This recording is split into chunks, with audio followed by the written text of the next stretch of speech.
This is Cynthia A. Johnson, State Representative for House District 5. I am an official write-in candidate for the new House District 1 in the state of Michigan. Join us as we discuss why I happen to be a write-in candidate as opposed to being on the ballot. You'll learn a whole lot. Please join us. Again, this is Cynthia A. Johnson for House District 1 write-in candidate. Join us, please. Hi, family. We are our special guest here with us today. Yeah, y'all give us a minute. You know how it is with us trying to get ourselves hooked up. We have to hook up with the young lady on YouTube first so that we can go ahead and put this out on all the rest of it. But meanwhile, we just gonna go ahead and start talking. That's what we're gonna do. So guess what we have? We have this Cynthia A. Johnson. That's right. That's right. How you doing today? I am so well. It's good to be with you. And it's good to be with you too. Thank you so much for having me. Yeah, we have a lot to talk about today. What got my attention? I see it live and living cover. Oh, wait a minute. We are good on YouTube. Y'all see that beautiful picture of her behind me? That is Cynthia A. Johnson.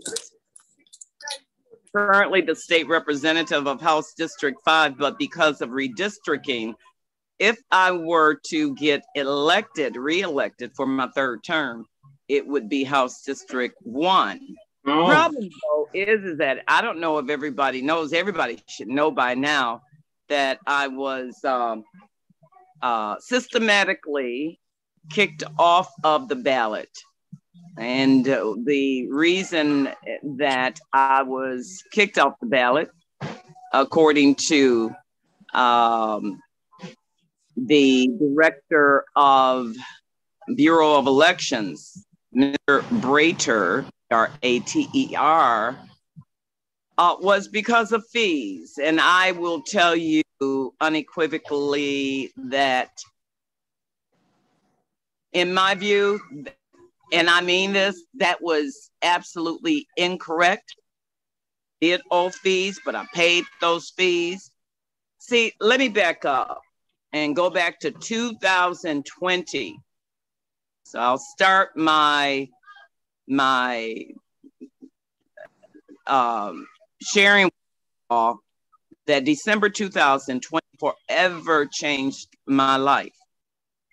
In 2020, I was reelected to my second term, which I am serving right now.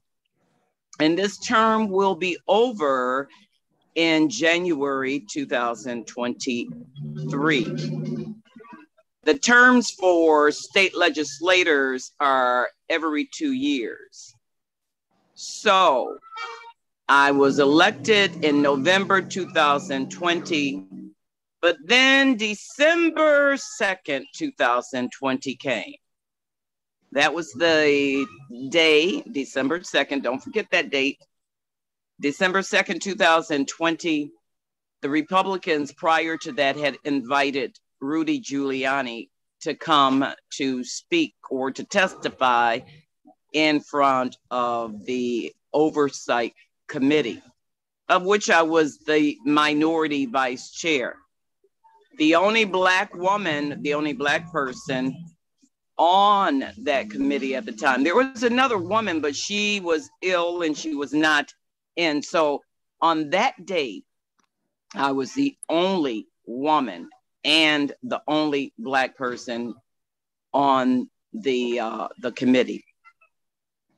So in walks Rudy Giuliani, and he brings in his clowns of buffoons with him.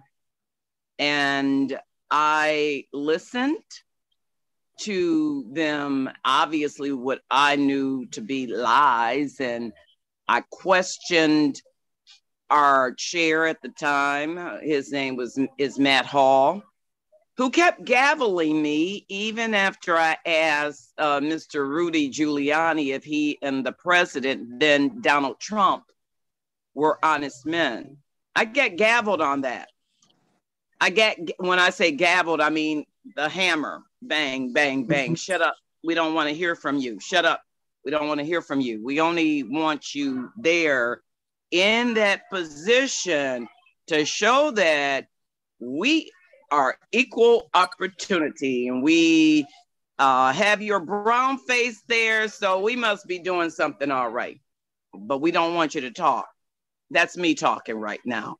But that's the message that they continually give to women, especially Black women and people of color. And also, did I say women? Yeah, women too. So now that I've questioned Rudy Giuliani and told the president of the United States at that time, 45, I hate to even mention his name, he's so disgusting. As Rudy was in the committee testifying, he kept, talking down on Detroit and pretty much dissing our community and my people, and I just wasn't having it. And I said so in the committee, and so from there, I mean, this committee went on for maybe 3-4 hours, something like that. While I'm on this committee, I receive a nasty text, email to my office. But I have my computer right there, so whatever is sent to me, I could see. And so I get up, if you guys look at that video, I get up and I took my computer over to Matt Hall, who's the chair, who in his view, it really didn't matter because he didn't stop the nonsense that was happening in that room. Anyway, I began to get a lot of emails and even phone calls to my home, to my cell phone. And that went on until about the 9th of December. And I said, the hell with this. I am sick of this. So I went on Facebook. I'm one of the Facebook queens.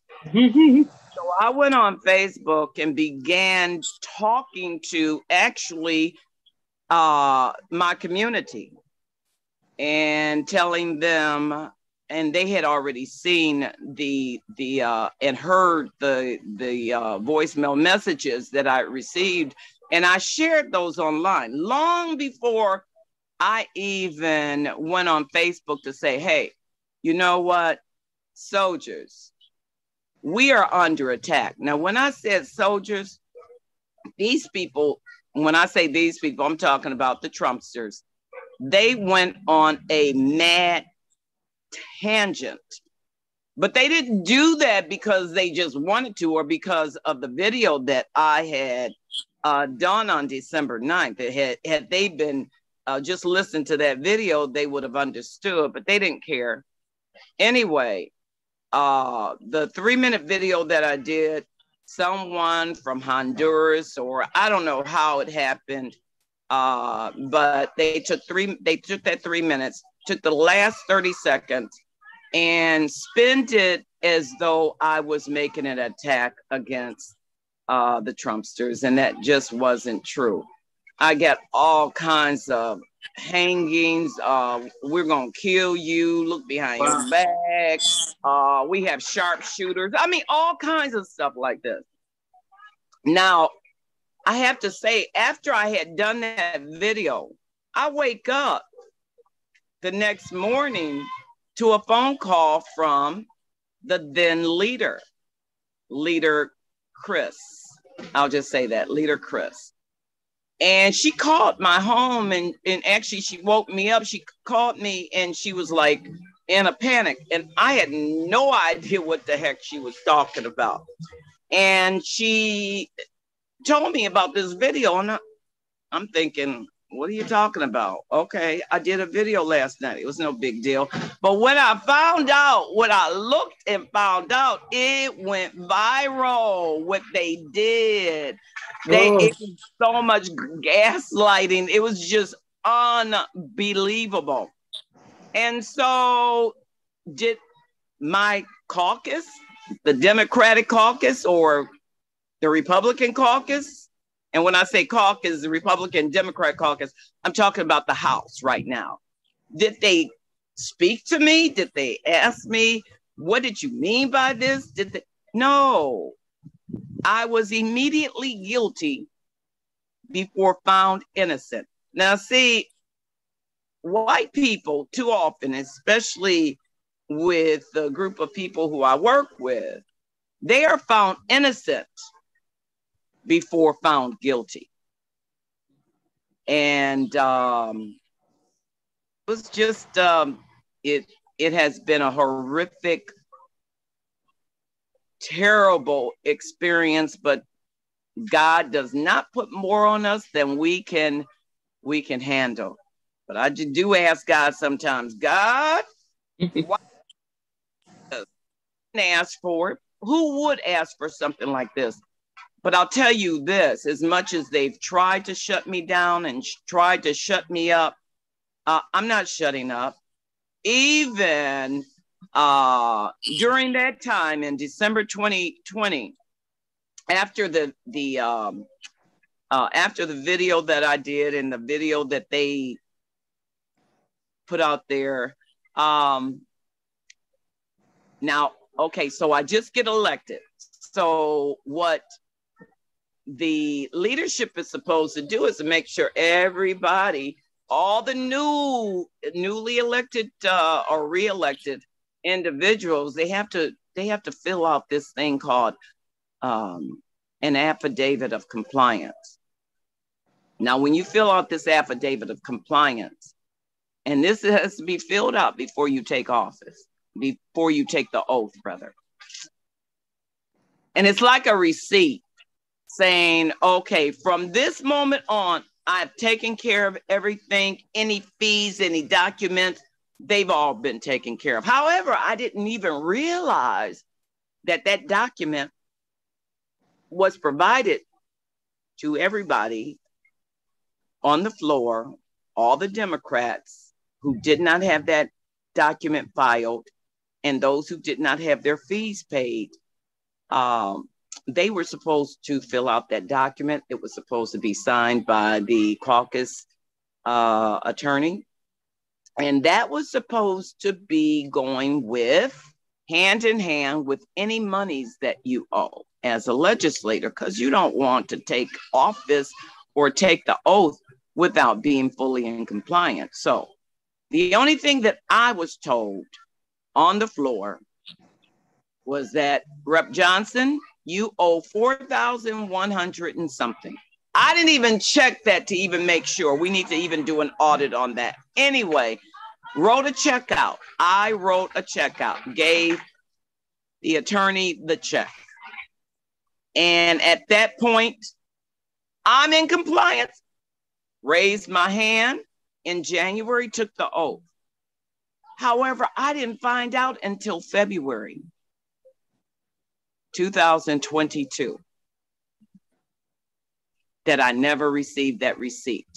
Oh, wow. You know what that receipt was? I used the affidavit of compliance, would have cleared up a whole lot of things. I didn't find out until February 2022 that in 21, after I paid that $4,000 and something, and I didn't get that receipt, didn't fill out that affidavit of compliance. Remember, I don't even know anything about the affidavit of compliance, but ignorance of the law is no excuse. I just got caught with my pants down, trusting and believing, not knowing, being green to all this, trusting and believing that my Democratic caucus would have my back. They wouldn't let me stand before a clerk, raise my hand, and take an oath, knowing that I didn't have that affidavit of compliance. Of course, they would never do anything like that. But that's exactly what happened. That's exactly what happened. And so not now, I can only talk to you about this because after the fact. So now let me go to February 22. Still not knowing Jack. I did get a letter though, indicating that I owed $825. And they said the $825 was for 2021. I hadn't checked it, but since we're at, here we are at a point where if I don't have these fees paid, I won't be in office. So hell, you just pay it and deal with asking the questions later. So I paid the $825. And that was for 2021. That's what they claimed. So I paid that in February 2022. They received it a couple of days after I paid it. Now, okay, I'm good. So I filed for state rep for District 1. But then I get a phone call from our now attorney for the caucus in March. I'm still oblivious to just oblivious. I get a phone call from the caucus attorney, and she calls, and I'm irritated with her because I can't even believe that you're actually calling me to challenge me, to ask me if I paid everything. What do you think I am? This is what I'm thinking at the time when she called me. I've taken care of everything. Well, there's a document that has to be filed. She didn't tell me anything about that document. Should have been filed in December 2020. Are you following me? I'm following you. So by not filing that document in December 2020, yeah, by not filing that document, the affidavit of compliance in December of 2020, there was that little hole left there. That little hole of, at that point, when you paid Cynthia A. Johnson, when you paid that fee, you should have also filed that document, which would have proved that everything up to that point was paid. But because I didn't have that document, they were able to go in 2021. I'll tell you how slick they are. They were able to go into 2021 and go back and say, oh, you still owe money in 2020. Now, when I received, I contacted the Bureau of Elections and said, oh, hell no, I do not owe anything for 2020.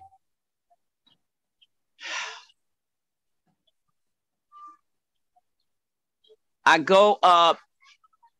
So anyway, I'm disputing this. They know I'm disputing this. So when I get the phone call from the new attorney for the caucus, and she tells me about this document, my purpose for going to the county clerk's office, Wayne County clerk's office, is to file this document. But when I got there, the clerk's assistant said, oh, you can't file this document without refiling an affidavit of identity. Because when you filed your affidavit of identity the first time you filed in February, Ms. Johnson, you were not in compliance. You weren't in compliance because when you filed in February 2022, you said that you had all your fees paid and you had all your documents turned in. Well, this document that you have in your hand in April 2022 should have been filed back in December of 2020. And when you filed your filing in February, you should have known that you were supposed to file that. Again, remember, I didn't know. Didn't find out until March 2022, the end of March. And so I withdrew on April 5th, 2022, my filing for state rep. And at the same time, I filed the affidavit of compliance, thinking that's it. If I had anything else to take care of, I had the money. I could have taken care of it right then and there.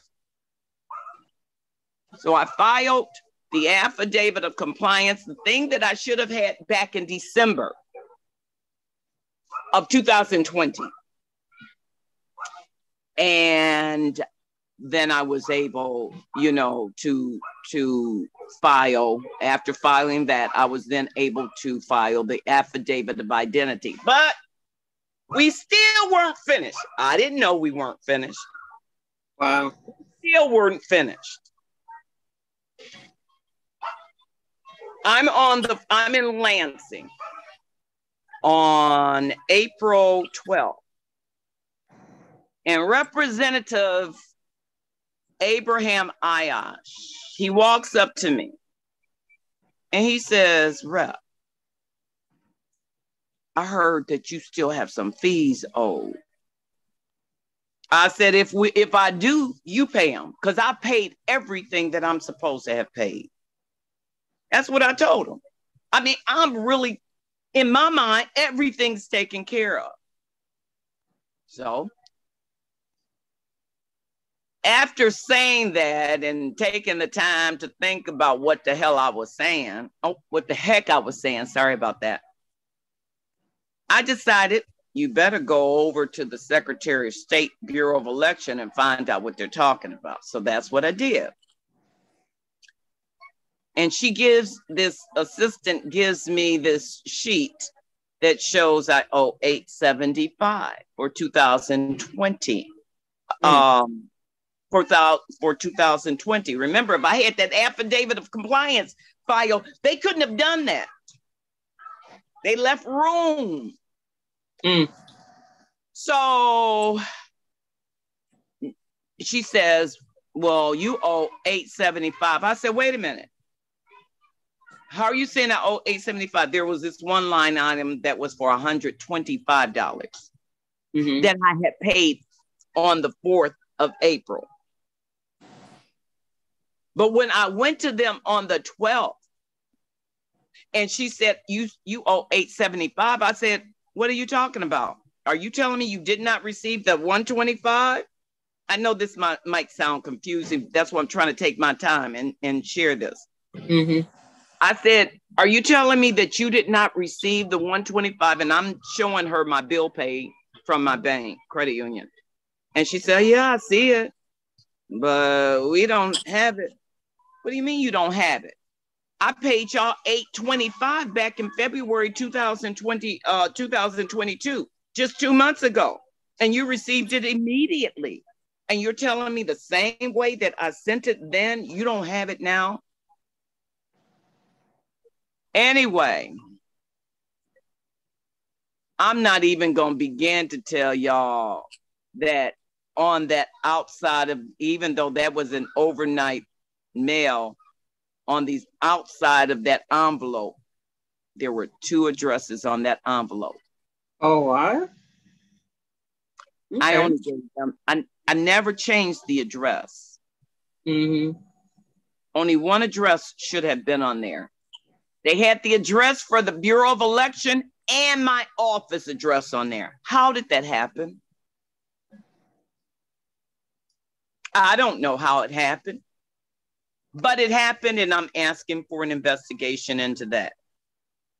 So I come in on the 13th, the next day of April, because she told me even though I disputed what they told me that I owe for 2020, and I disputed the 125 because I'd already paid it. I said, you know what? Let me pay this and pay this now. So on April 13th, I came in there with a check for $875. Is everything taken care of? Yep. No problem with me being on the ballot. Nope. What they didn't give me, and I don't even know if they gave it to me or not, because I don't even know, but what they should have given me was another affidavit of identity. This just seems like a lot of people, well, okay, I see. So I bring up to you all at first about the Rudy Giuliani and Donald Trump thing. And I mean, I've gotten thousands, and I'm not just talking about 5,000, I'm talking about well over 10,000 terrible messages and threats and blah, blah, blah. So I tell you all that because 2 days before I found out that I was disqualified, there was a truck in front of the Capitol that had my face on it and talked about me having a coup, and I am the reason that Donald Trump didn't win. This was 2 days before I get a message from the media asking me, is it true? Is what true? Is it true that you've been disqualified? And I said, not to my knowledge. I get off the phone from talking to the Detroit News, and I find out all I did is Google my name, and it's everywhere, all in the media. So at this point now, I'm trying to do everything I can. I'm trying to reach out to the county clerk, and I'm saying to her, don't let this happen. But you see, she only could do what was given to her by the state of Michigan, by the Bureau of Elections. Even though the Bureau of Elections gave this information claiming that I hadn't paid my fees until April 2013. What? Really? What happened to December 2020? Anyway, so can we now see? So I know their explanation is to let people know why you are not on the ballot. I'm not on the ballot because they took me off the ballot. But so the next thing is when people vote, the procedures for voting for someone that's not on the ballot is they're supposed to look for something on the ballot. Is that a proper thing to be able to tell everybody how to do that? So let me make sure people don't write my name in unnecessarily and on ballots that I would not represent. The district that I will be representing is House District 1, which includes all of Southwest Detroit and River Rouge. It does include other areas in this area, but that's the majority is in Southwest Detroit and in River Rouge. So if you see two names, if you see one name, Tyrone Carter, if you see Tyrone Carter, by the way, he's my colleague, but if you see his name on the ballot, you know you got the right ballot. You can only vote for one person. You may like Tyrone, you may like the other person's who's also a Democrat. You may like that person. I'm asking you to please fill in that oval because there's going to be a blank space underneath in that for the House of Representatives, for the state representative. There's going to be a blank line there. Fill in the oval, then write my name in. Do not put a sticker on any of those ballots because it will not count. My name being Cynthia A. Johnson. So so in other words, I guess you're explaining your reputation so people won't be confused about what we saw, just those few pieces of what we saw. Now we know the whole situation of the confusion of why you are not on the ballot. And the other part is to tell us how you said, so Southwest Detroit, you said? All of Southwest Detroit. And then also all River Rouge. All River Rouge. Yes. And okay. There are 5 precincts in River Rouge that I would be representing. That's precincts 1, 2, 3, 4, and 5. Okay. So do you feel at this point that now we understand what happened, and this seems like a lot of confusion. If you had to go through that, that's very I can't try to keep up with it. It's something else. I'll tell you this: if you get reelected and this is your first time, once you get elected, you're going to fill out this affidavit of compliance. And by the way, the first time when I got elected, of course, they give you all these papers and so forth. So, you're filling out all these papers. And the affidavit of compliance was one of the papers that they had given me when I first got elected. I just realized this now. After I got elected and the caucus brought us in, and of course we filled all our paperwork out, and I still didn't know that was what I had filled out and something that I should have filled out when I got reelected. I know now, and I hope others do too. It was just a big learning experience of what happened. This was a setup because Donald Trump and his minions promised me that I would not get in office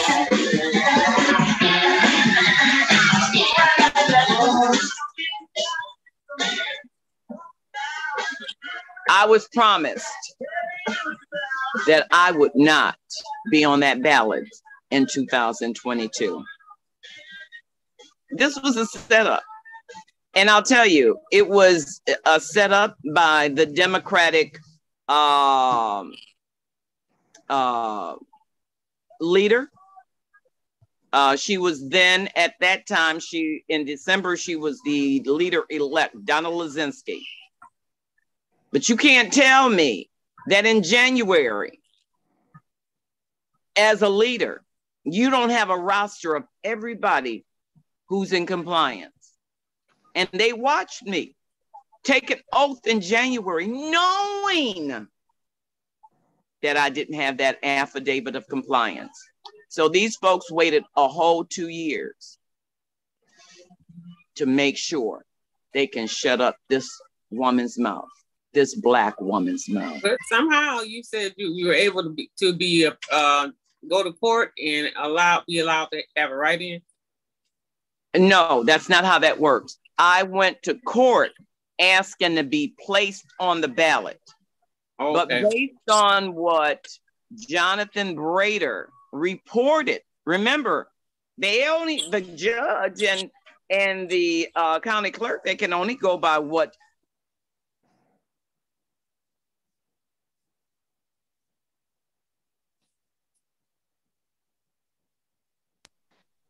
So of course, if he's giving this information, it's got to be right? Wrong. Okay. But time to do now what we need to do, and that is to request an investigation, not only by the General, but by the U.S. Department of Justice, because there was some nasty stuff that went on.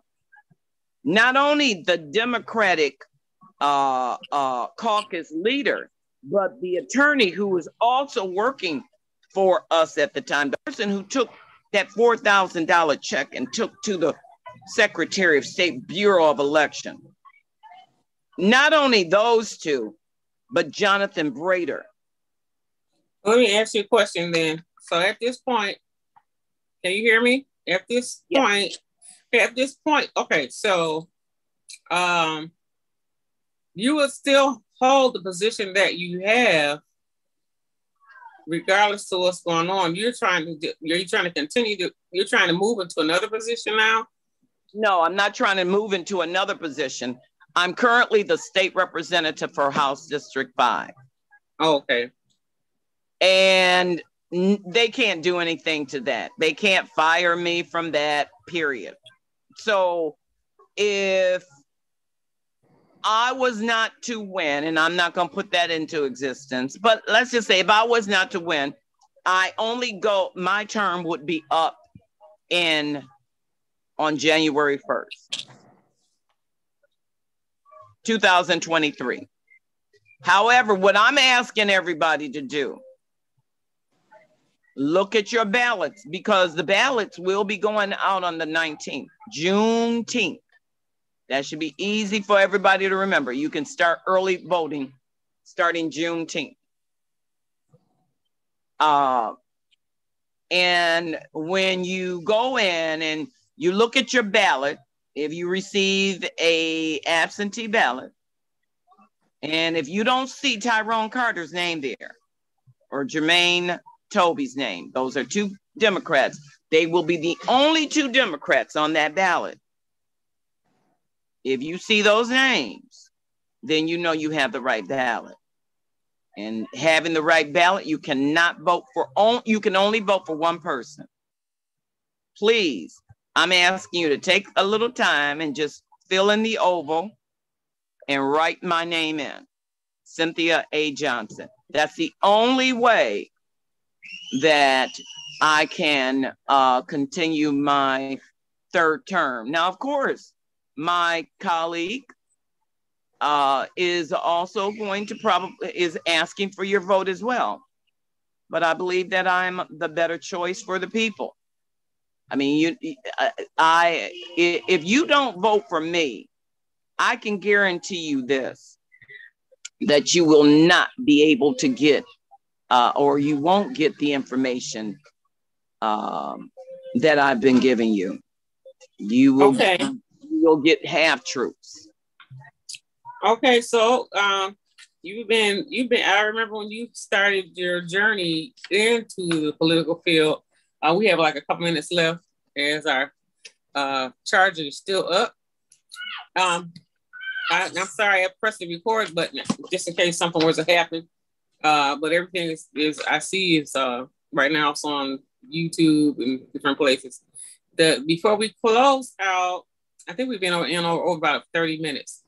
Anything else you'd like to say? Because the point was to inform people about the write-in and to be clear on how to do the write-in. Okay. The ballot is easy. Okay.